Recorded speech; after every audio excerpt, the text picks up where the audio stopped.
Hello and welcome to Insight, a Northeast Live digital exclusive.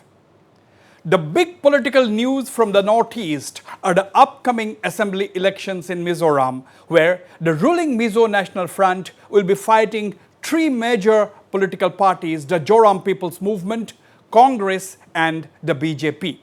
So, what's different this time round? Well, for the polls on November 7, Mizoram's 8.52 lakh voters could well be hit by a problem of plenty. This is because the four major parties, the MNF, ZPM, Congress and BJP have decided to contest all the 40 assembly seats in the state. While the MNF and the ZPM have already declared their candidates, the Congress and BJP will come out with their lists anytime now. The big question in everybody's mind is whether the MNF will be able to return to power. Well, MNF's legendary leader and Chief Minister Zoramthanga said this week that his party is soaked in the blood of martyrs and is sure to win the coming elections. MNF leaders say their confidence comes from the track record of development and stability that the party claims to have brought about in Mizoram during the past 5 years. Such statements makes it clear that the MNF would primarily harp on the development plank during the run-up to the polls. The BJP, which is the lead constituent of the NDA, of which the MNF is a partner, may not like to launch a frontal attack on the MNF, its regional ally. But nothing prevents the Congress from going all out against the Zoramthanga government or the MNF as such. Already, the Congress has started upping the ante, accusing the MNF government of having indulged in large-scale corruption, giving an example that a minister's brother had managed to corner mega contracts during the past 5 years. The Congress has also blamed the MNF government for the poor condition of the roads and other infrastructure in the state. But what could be the approach of the ZPM, considered the main rival of the MNF this elections?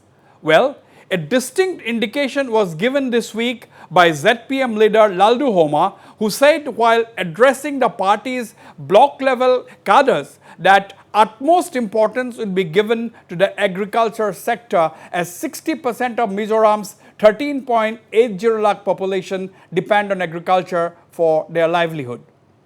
𝗟𝗏𝗄𝗧 said agricultural fields would be developed using modern machinery and gentle slope areas would be made suitable for terrace farming or zoom cultivation. He elaborated in great details to say hill areas would be turned into biodiversity hotspots and increase green cover.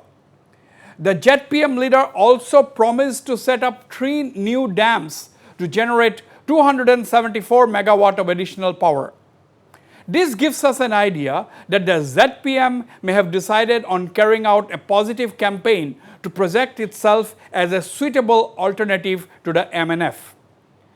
But one must not also lose sight of the fact that the ongoing ethnic unrest in neighboring Manipur will, in all probability, have a big impact on the Mizoram elections.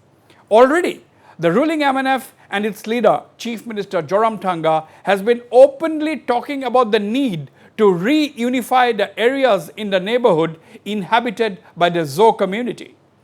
The MNF is not shy of talking about the greater Mizoram idea with the unification or merger of the Zo inhabited areas to the existing Mizoram state. In Manipur, the 𝗭𝗎𝗪 community has openly declared that they cannot live with the majority Meiteis anymore after the current violence and have therefore demanded what they call a separate administration. The MNF in response says the demand by the Zo community in Manipur for a separate administration has actually prepared the ground for the party's Zo reunification idea that is as old as the MNF itself. Now, can parties like the ZPM or even the Congress openly reject the Zo reunification or the greater Mizoram idea propounded by the MNF?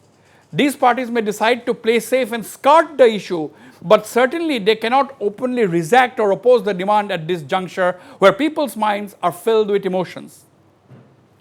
If we are to talk about a personality clash this elections, it will obviously revolve around few leaders, with Chief Minister Zoramthanga leading the pack.